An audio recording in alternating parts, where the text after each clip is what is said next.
travailleurs, chers amis, chers camarades. Nathalie Arthaud définit son profil politique en 3 mots. Elle est communiste, révolutionnaire et internationaliste. Ça signifie être du côté des travailleurs.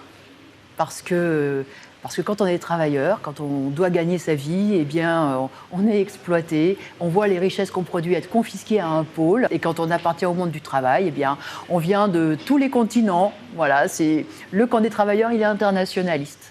Les Outre-mer sont régulièrement secoués par des mouvements sociaux contre la vie chère, pour l'emploi, une effervescence sociale qui plaît à Nathalie Arthaud.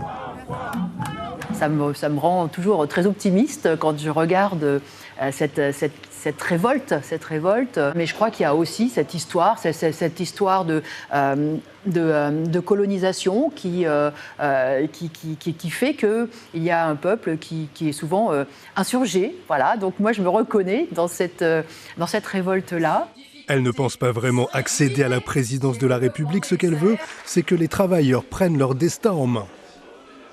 Je pense que la société, elle devrait d'abord fonctionner pour répondre aux besoins, aux intérêts du monde du travail, c'est-à-dire de ceux qui produisent les richesses, de ceux qui créent cette vie sociale. Donc, qui d'autre que les travailleurs eux-mêmes peuvent le réaliser ? Le déboulonnage de certaines statues, la remise en question de l'histoire coloniale, Nathalie Arthaud approuve.